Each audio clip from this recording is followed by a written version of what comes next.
It's time for the 49ers Rush Podcast.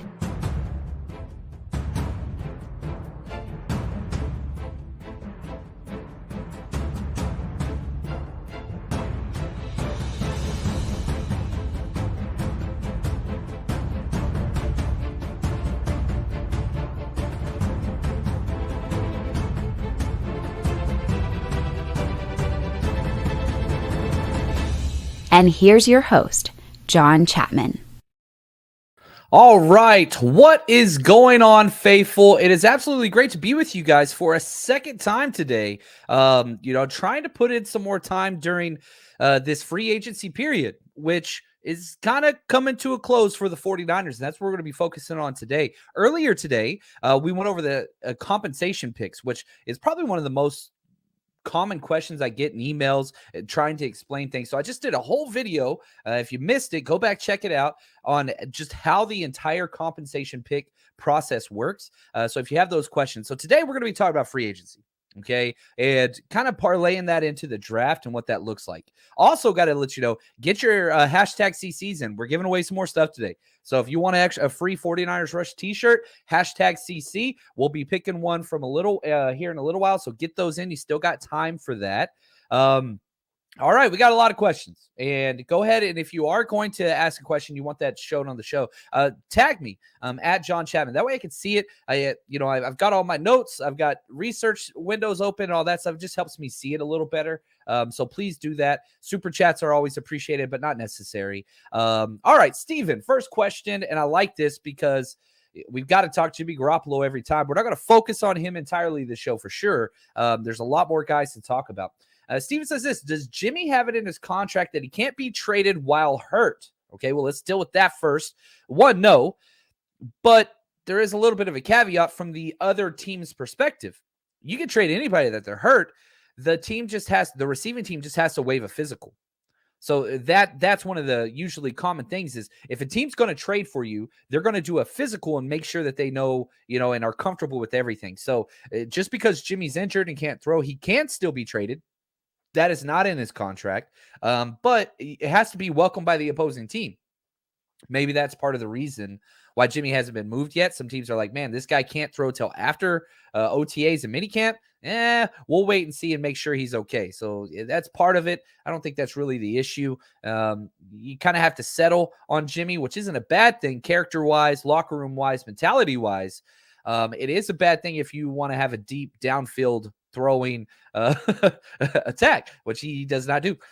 So there we go. He goes on to say no one wants him when he's hurt or the Niners playing the more value card. No, nobody wants him right now. That's the issue. He is a settle quarterback. And I'm not trying to trash Jimmy. I love Jimmy. I love what he's done for this team. And one of the things that I think any criticism just with the way things are currently, 1 year ago today was when the 49ers traded up to the number 3 spot.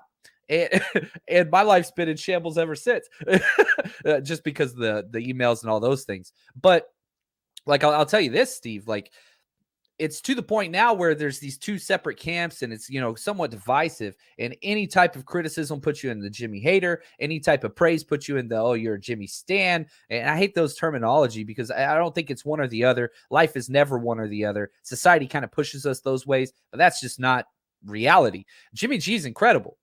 Look what he's brought to this franchise. How long ago? We're not very far removed from Jim Tomsula, right? We've been to the Super Bowl. We've been to the NFC Championship twice in the past 3 years. Like, Jimmy is great. However, he's limited with what he does on the field and moving forward. So I don't think it's a value play. I don't think that's what it is. I think it's much more of teams are holding out hope that they're going to land a stud rookie that they really like, even though this is a weak quarterback class. It's easy to fall in love with Malik Willis with what he's got on it off the field. Pickett with his game tape. So there are options. There are options there that teams are like, maybe we'll follow this. We'll get this and land in our lap. I've had worse. Shanahan has aged 10 years the past couple years. Man, I think we all have. I tell my students all the time, teaching through COVID, and again, I'm in Los Angeles, so pretty strict rules and all those things. I feel like the last couple years teaching and with Shanahan and the 49ers, it's been dog years. It might only be 1 year, but we're aging 7 years for every year that's going by. And this past year, 100%. I got to put that on there too. What's up, Nick? Thanks, man. Appreciate all the emojis. I like it. Get all those like buttons in there. Helps to support the show and all that. But without further ado, let's jump into some free agency and what the 49ers have done. Quick summary, what the 49ers can do. Okay. And that's, I understand everybody talking about, I want to sign this guy. I want to sign that guy. Why don't the 49ers do this? Let's bring this guy back. I want them all too. It's not really how it works, unfortunately. So real quick, the biggest signing, Charvarius Ward. The more I like this guy, and again, we put a whole bunch of film up on Patreon. I like him a lot, a lot. And so if you want to go check that out over on Patreon, the best way to support the show, by the way, you can check that out because I've got a couple of the game films up. I put one film up on here. I put another one up on there. Now we lost Laken Tomlinson.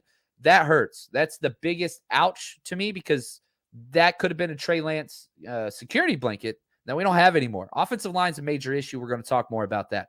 DJ Jones walks. He gets paid big. Happy for him. That's huge. Now you're hoping to plug the gap that DJ Jones left with Javon Kinlaw, right?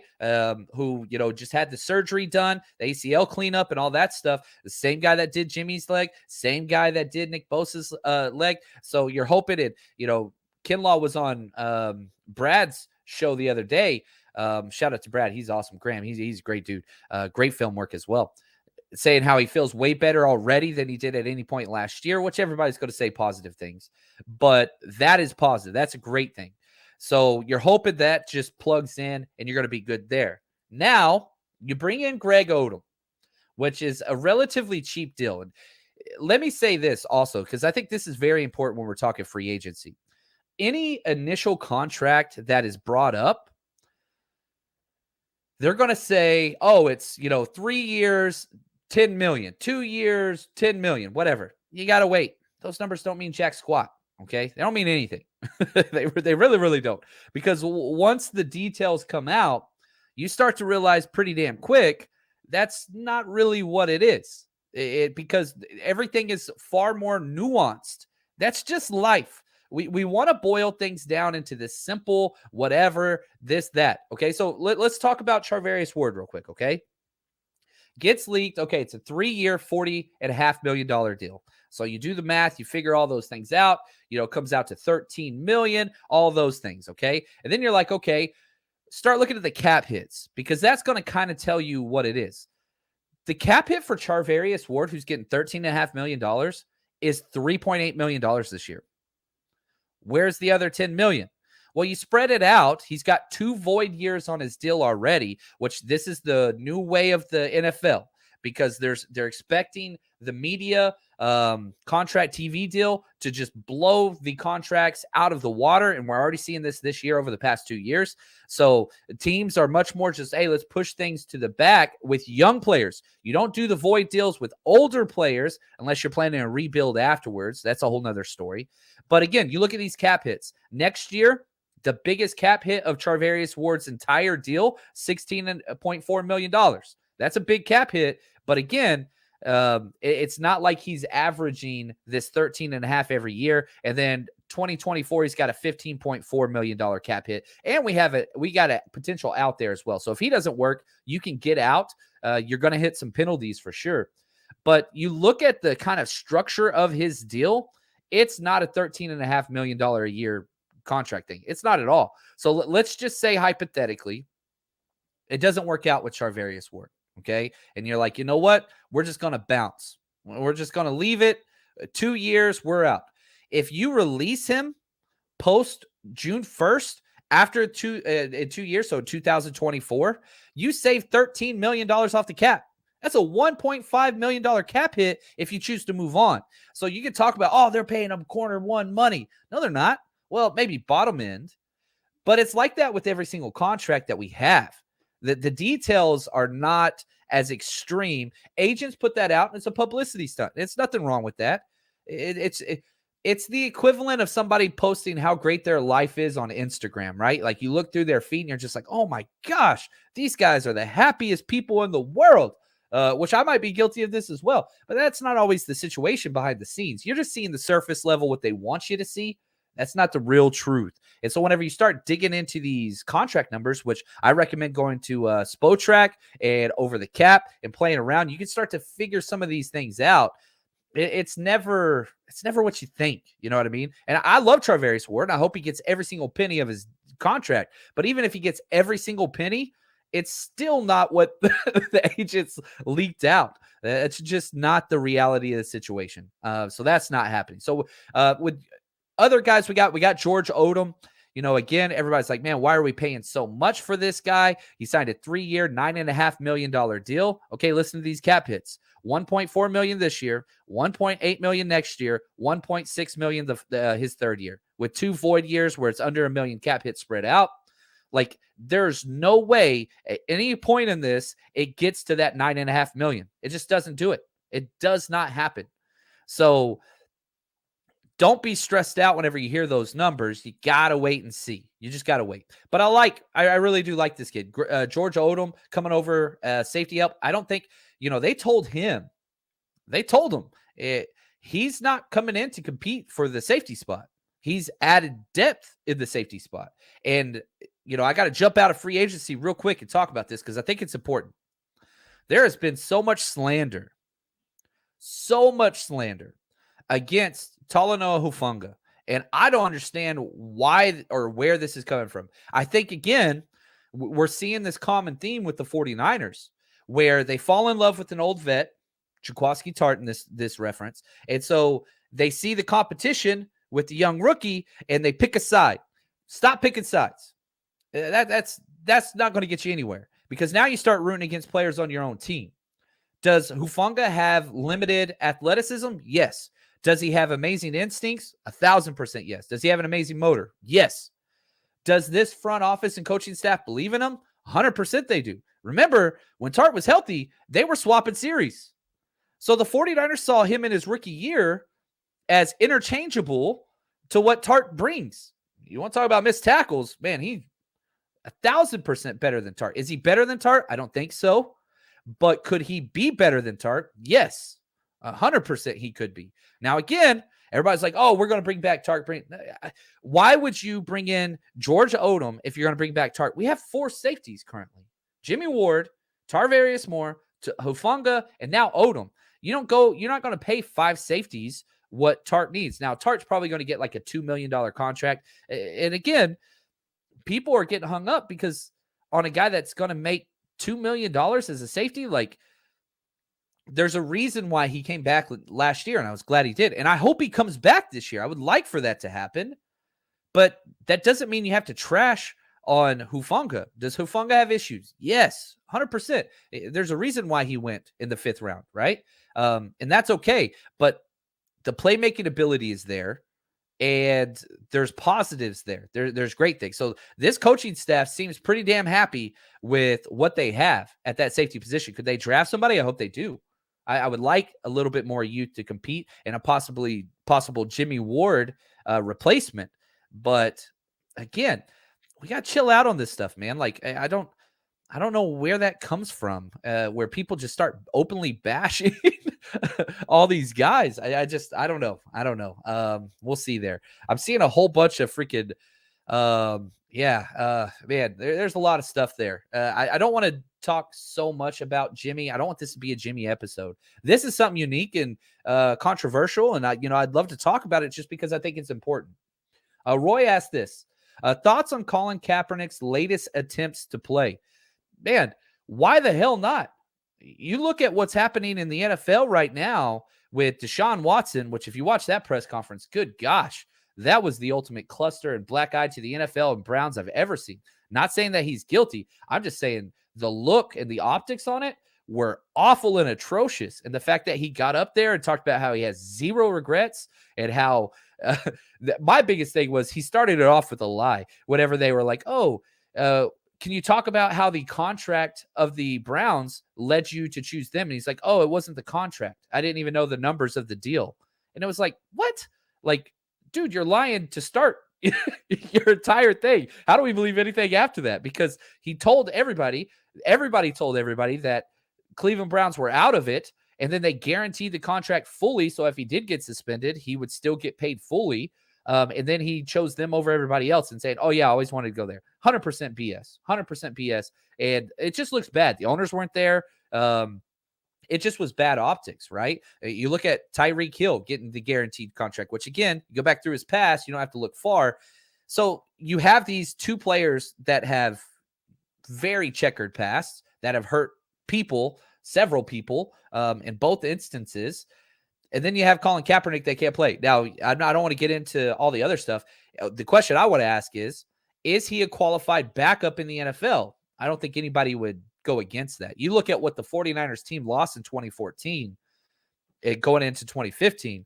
It's just unreal what that guy was expected to play with. Coming off an injury, is he a top 10 quarterback? Is he a top 20 quarterback? No. Is he a top 96 quarterback in the NFL? I think he is. Definitely the high side's there. But again, do I think that he should be a starter in the NFL? No, I don't. Could he be a starter? Yes. Mitchell Wayne Trubisky is a starter in the NFL, right? I mean, Jameis Winston is a starter in the NFL. And so, again, is he good enough to be a number 3 quarterback? Is he better than Nate Sudfeld? Yeah. I don't think anybody disagrees with that. Yeah, he's better than Nate. Maybe he doesn't fit what certain teams want.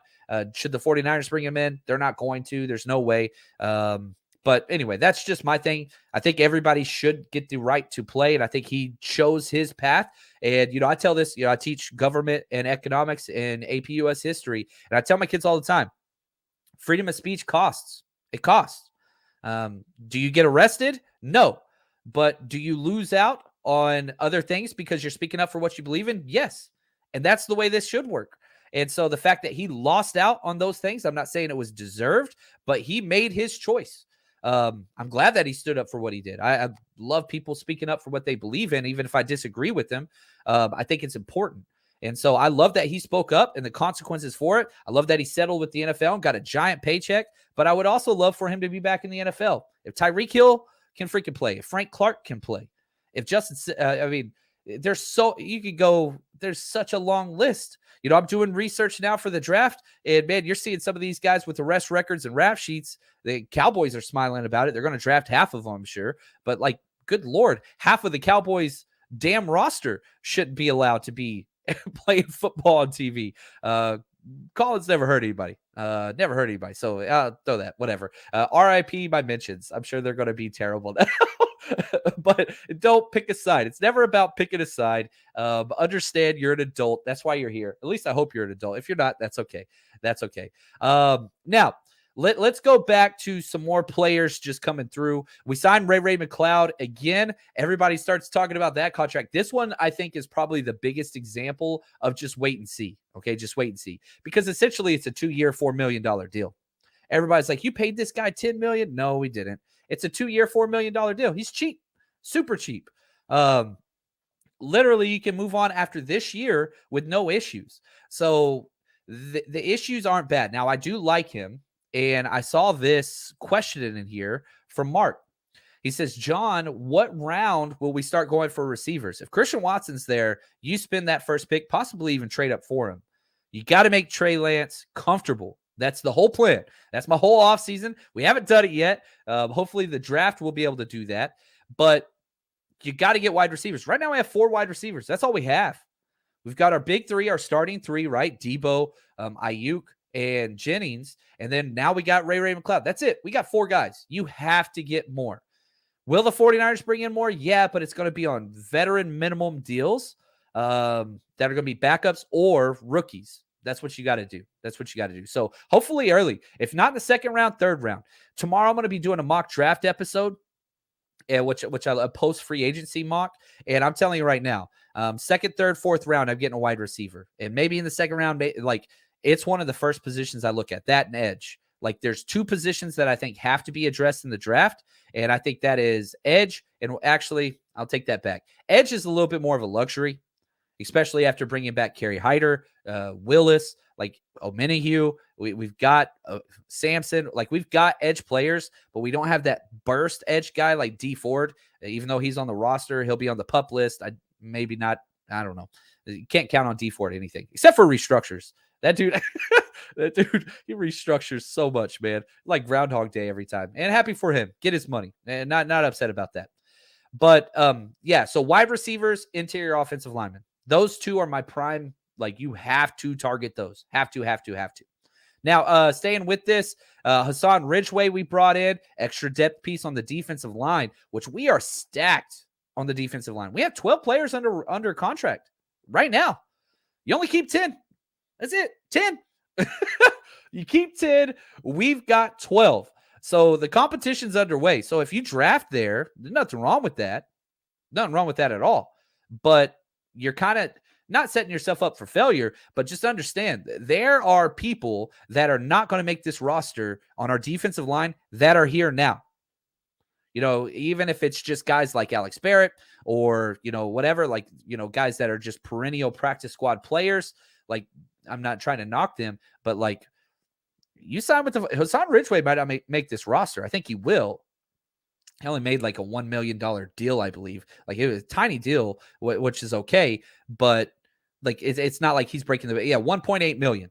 So he'll probably make the roster because he's got that role unless he gets injured, but that's huge. We bring back Kerry Hyder, probably one of my favorite moves. We have him. He gets 8.5 sacks. Leaves, gets paid. We get a 6th-round compensation pick for Kerry Hyder. They cut him. He comes back, and here we go. And why? Kerry Hyder wants to play with Chris Kuceric. And if I was a D-end, I would want to as well. His 3 best years, really, 2 with Detroit and 1 with us, all happened under Chris Kuceric. So he took a super cheap deal. I mean, he came back on the cheap. It's like basically a $1 million deal with incentives. So, like, you got a steal, I think a $1.5 million deal. Like, Hassan Ridgeway got more than him, which is crazy to me. So, whenever we look at free agency as a whole, those are all the guys we've signed. Brought back a couple other guys, Jordan Willis, right? Dante Johnson, Jeff Wilson, guys like that. But whenever you look at it, you've got your depth. Now, and, I want to go to this next. What happens after this? Are we allowed to sign more players? And what does that look like? Well, before we jump to that, got to talk about the NFL draft. Check out this freaking awesome picture that my man Juan Solis, I love Juan Solis, that dude's so great, made. We're partying. Fred Warner, Elijah Mitchell, Mandalay Bay, our own exclusive club, open bar, open food, going to be incredible the first night of the draft in Las Vegas. You got to come out. All you got to do is head over to 49ersrushroadtrip.com, get your tickets, and let's go, man. It's the whole entire idea behind this party and kind of what we do here with all the 49ers Rush road trips. How do we make the best draft experience for 49ers fans? Day 1, Mandalay Bay. Day 2, rented out a freaking brewery, Gordon Biersch in Las Vegas. We're going to be talking the draft. The amount of people we have coming, man, it's unreal. It is unreal, the amount of coverage we are going to have. Not to mention the raffles, the giveaways. If you have ever wanted to go to Vegas, this is it, man. This is it. And really, really excited. It's going to be fun. 49ersrushroadtrip.com. Make sure that you go get your tickets over there. Get that set up. Now, let's jump to where the 49ers are, and can they spend more? The answer is no, they can't. They can, but they got to move some stuff around. If you look at the salary cap, they have, based on the site you're looking at, just over $2 million. That's it. So can you sign players? Yeah. Do they have much? No. They don't have enough to cover their rookie class right now. Somebody has to get restructured. Now, there are some players that you could restructure with these. Samson Ebukam. There's lots of guys that you could restructure. I don't want to get into those details. It gets pretty dirty and nitty gritty. But like, there are ways that you can get that money and then extend it so that, you can bring in some more guys. But I don't think that they will. It's not the 49ers way. Even guys like Arden Key, you're not signing him. You're not going to. He's going to get paid elsewhere. You don't bring in Kerry Hyder. You don't bring back Jordan Willis if you're going to also sign Arden Key. Dude's going to get paid somewhere else. And I'm happy for him to do so. I think he's going to get $6 to $8 million a year, which is awesome because, again, Another compensation pick coming back, probably a 6th-rounder for the 2023 draft. So I love that draft capital. I want him to get paid. Yeah, I want him to come back. But the 49ers aren't going to pay that, especially after all those signings on the defensive line. There's no reason to do that if once you brought back these guys, because right now we've got an edge that's not going to make it. That's that's just the reality of the situation. Right here, Nick, he says, why did we draft Trey Sermon so high? That's a good question. Not only did we draft him, we traded up for him. He was a player they targeted. Will he pan out? We don't know. Very far from saying the whole bust thing, but there's no doubt he did not have the trust of Kyle Shanahan at all his rookie year. Maybe that changes. Maybe that changes this year. We'll just have to see. Chris, he says the Ward signing was clutch. Yeah, I'm with you there. I loved it. Absolutely love it. Yeah, he was awesome. And again, none of your business. Kinlaw should not have been picked that high. Man, most mock drafts had him going 10, and the ceiling on that player was so high. Did they make the wrong pick? They went after team need, no doubt about it, after the Buckner thing, and we'll have to see. If Kinlaw comes back and plays equivalent to his rookie year, then hey, he served his purpose. You brought him in to strengthen the run defense. Was it a home run pick? No. Was it a triple? No. We'll see. But the jury's out. He's had one good year. He's had one no year. We got to wait and see. But yeah, Tristan Wirfs, dude's a stud. But would you rather have Tristan Wirfs or would you rather have Trent Williams? Everybody could say, well, why not both? Yeah, that'd be great. But you had McGlinchey at the time, and that was before he got real bad. Anyway, take that for what you will. I like Kinlaw, and I want to believe in him. I really hope something comes out of this. It's something that works for him. Now, we're about to give away a 49ers Rush road trip shirt. So here's what I want you to do. I want to know what location, what city you are listening to this podcast. It's one of my favorite things. I feel like the digital connection is kind of one way sometimes. I love all the comments and the emails that I get. I saw Alan here earlier. He sent me like one of the best emails ever. Dude, he's such a stud. But tell me, where are you listening to this podcast currently? Not necessarily where you live, just what city. Where are you? I'm going to pick one of these cities and give away a free shirt. This is our 6th giveaway of a 49ers Rush road trip shirt. The next live broadcast, we're going 10 straight. We're doing 10 in a row leading up to the NFL draft. Oh, I love this, man. We got a lot of people in California. I expected that. Oh, here we go. New York. What's up? Kurt Warner, the Hall of Famer himself, listens to the podcast. Appreciate that. We got Mount Holly. Oh, Cristiano. I see him. Rio de Janeiro, man. We've got some spots covered now. Portland. What's up, Matt? I like it. Paso Robles, man. Lancaster. Oh, what's up, man? Lancaster, Pennsylvania. What's up, Bender? I know you got some good Amish food up there, man. Hope you enjoy the butter. Honolulu, Hawaii. Golly, this is awesome, man. This is just a live show. Hereford, Texas. Where's my man at? Steaks, baby. That's what I'm talking about. I enjoy Hereford. I do not enjoy driving through there. The people have never been to Hereford, Texas. That smell, man, you are approaching that place. That is for sure. Lots of California people. I love it.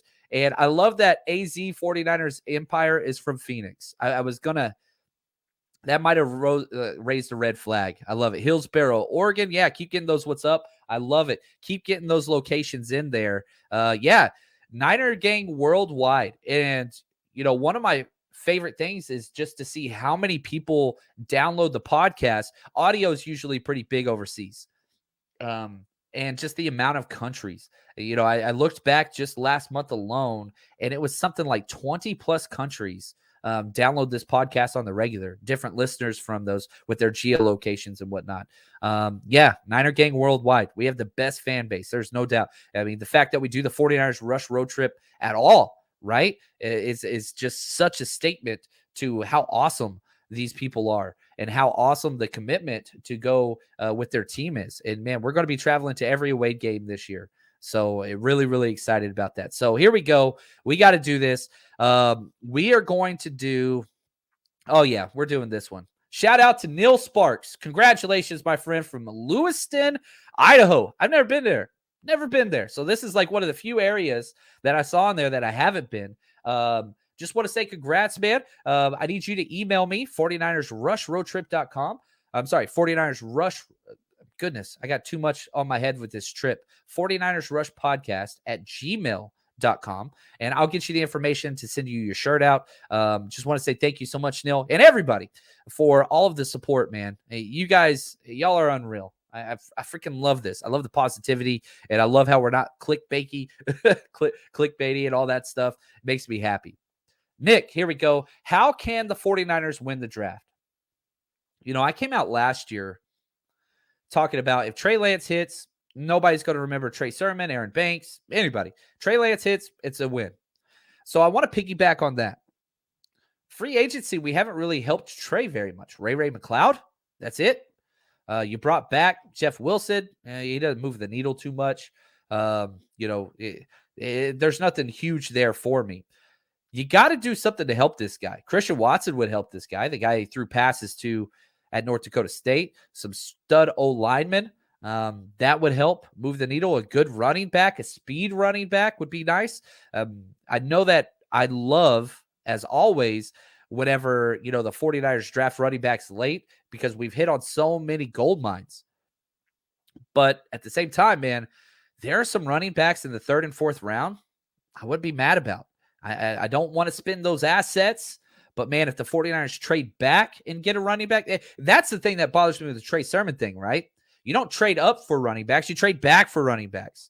You settle on running backs. And so if somebody like James Cook, right, or Isaiah Spiller's there, some of those, big home run hitting speed guys that Shanahan could use, if you trade back, let's say Christian Watson's gone, Parham's gone, the interior offensive lineman from Memphis, some of those studs are gone at 61, fall back early 3rd, then land a home run running back pick, I'd be okay with that because you're going to have to add running backs. You cannot stay with the stable you have now because you can't keep running Debo like you did in the playoffs. Debo's great, and I want him to get those touches, but man, you can't give him 7 carries a game plus wide receiver for 17 games plus playoff run. No, nobody's going to hold up to that. So we know we go through running backs as much as anybody. I want home runs. I want to get greedy. So not saying we should. I'm just saying if they fall, it's not a bad thing to do. But again, yeah, you look at that 6th, 7th round, man, yes, we've got those 2 6 comp picks that we got. Running back. John, as the HC, I would appreciate your input on who you feel are the biggest draft sleepers thus far, in your opinion. Shot J, just want to say thank you, man. Kind of for almost everything you do. You bring so much positivity, man. Moderating the chat. Really do appreciate it. There are some guys that I really, really like. And so just a couple positions I don't want to, jump into. And we're about to ramp up crazy draft time. So hope everybody's excited about that. Velus Jones out of Tennessee. I like him as a sleeper. He's not a complete player. And so, this is somebody that's probably going to go 5th, 6th round, but he has all the tools to fit what Kyle Shanahan wants, but the routes aren't there yet, but he can still come by and perform just fine. And so that's something that I'm excited about for him. This was a guy that I think could excel. You look at Justin Ross out of Clemson. He's a bigger wide receiver that I like a lot. He could be there in the 3rd or 4th round because of injuries. That was somebody that was going to be a day 1 pick. Something that, I really, really wanted. Let's go back to the running back spot. And there's a couple guys that I really, really like, if they fall. South Carolina guy, Zaquandre White. I like him. He's not the speed guy, but he's a bigger dude that I just think he's going to perform. It's what he's going to do. You look at just a couple other guys that I really, really like. Tyler Batty out of Missouri. I hate Missouri. I've never liked that school, but I do like his film. He's fun to watch as well. So just a couple guys that would be fun for you fantasy football people looking for sleepers in your draft and all those things. That's going to be there. Now, real quick, before we move on, one more thing I do want to talk about with tomorrow. We're going to have our monthly Jerry Rice tier Zoom meeting. That's over on Patreon. And so if you guys want to head over there, we're going to be meeting up. We're going to be talking for an hour on Zoom. It's going to be awesome. One of my favorite times of the entire month. So head over there, patreon.com, type in 49ers. You can just Google 49ers Patreon. We're the first thing that pops up. Join us there. And if you don't like it, we give you your money back. But you get access as soon as you join every video I've ever done. Plus, you get to come to these monthly meetings, and we're just going to talk through some free agency and draft. It's such a cool time. Some amazing, amazing human beings come in there. So go check that out if you haven't already. And if you just want to support the show, right? So if you just want to say like, man, John, we appreciate your content, and we want to help you make this move to full-time, whatever, that's the best place to do that is over on Patreon. So strongly encourage everybody to go do that. Now, I want to talk about the youth of the 49ers, because I think this is something that doesn't get talked about enough. If you look at the roster of the 49ers, I tweeted this out. I couldn't sleep last night. I stayed up till like 3. I worked prom last night. It's the last prom, 15 years of been a teacher, and it was my last one. It was bittersweet. It was awesome, but I came home and I was a little jazzed. So I stayed up and I just started going through all kinds of stuff. So I went through the age of the 49ers roster. Listen to how young some of these studs, these foundational pieces of our team are. Trey Lance, 21. Ambry Thomas, 22. Hufunga, 23. Elijah Mitchell, 23. Brandon Ayuk, 24. Bosa, 24. Kinlaw, 24. Azeez, 24. Juwan Jennings, 24. Greenlaw, 24. Fred Warner, 25. Charvarius Ward, 25. People don't understand. One of my favorite things about this Ward sighting is how young he is. He's young. Super 25. People were talking about Stephon Gilmore, and I love Gilmore. He's 30. There's certain positions you can go young, and you need to go young. Corners, running backs, young. Those are young guys. That's a young man's game because it's predicated upon speed, right? Father Time takes that away. Sherman was the exception to the rule. It's crazy how long he lasted. But the fact that Charvarius Ward's 25, whew, you could have this guy for a while. Mosley, 26. Debo, 26. It is a very, very young roster. And it makes me, it gets me excited. It really, really does. Here we go, Lance. What do you feel if Saquon Barkley comes to the Niners? 1, I would love it. I'm a big Saquon guy. 2, he's pretty damn pricey for a running back with where they picked him. The salary cap, like I talked about, if the Giants kept a lot of that space and we got him, of course, I would love to have that dude. His quads alone, him and Nick Bosa on the same team, Quadzilla freaking standoff. I would love it. But yeah, he's fun. Is he the same player he was before the injury? No. Maybe that changes this year. I don't know. But yeah, I would love for that to take place. Absolutely would love for that to take place. Now, and again, if you just look at the draft picks that the 49ers have, we've got spots. You can trade. You can go get something. There's no doubt about it. But I don't think that's going to happen. I just doubt that it's going to happen. Yeah, Shane, I see this here. We are a really young team. It's just, and young is good. Now, I'm a Longhorn, and Mac always used to say, he's like, yeah, you're young, but if you're young and bad, that's not a good thing, because then you're just going to have those guys for a long time. Young and good, that's a great thing. And I think that's where the 49ers are. Now, Jimmy Garoppolo, how long he's going to be on the roster, who knows? But Trey Lance, I'm going to keep telling this. He's the youngest quarterback in the NFL. After this draft, he's going to be the second youngest quarterback in the NFL. Only Sam Howell's younger, and by like a month. This dude is young. At the quarterback position, which can play one of the longest, right? Look at Tom Brady, Aaron Rodgers, whatever else. You protect this kid, you could have something on your hands for quite a while. You really, really could. Oh, shout out to Don Burr. Yeah, what's up, Don? Appreciate you, man. Appreciate you. And I hate to tell you this, Don Burr, you're going quarterback early, man. Malik, I'm telling everybody right now, Malik Willis going number 2 overall to Detroit. It's happening. It's happening. I'm going to stake my claim on that, and I'm going to bet a lot of money on that, and I'm going to make a lot of money on that. I'm just telling everybody right now. And so if you guys, y'all are my bettors, I'm just telling you right now. Look at this. He says, Malik, welcome to Detroit. It's happening. I'm telling you right now that's going to happen. So that's there for you guys. Anyway, this has been fun. I've enjoyed this today. The 2 live shows, man. Can't wait till this is my full-time gig and I can, put the content out that I want to and that I think you guys deserve. So anyway, tomorrow we're going to be live again with a mock draft post free agency because some of those needs have changed. Corner's not necessarily the need that it was, even though it is still a need. Still need that slot kind of role filled, but it's not something that's as dire as it once was. Appreciate you guys. As always, please like, rate, review the show on iTunes, subscribe on YouTube. Help us out. Help us grow. Appreciate y'all. And as always, stay strong, faithful.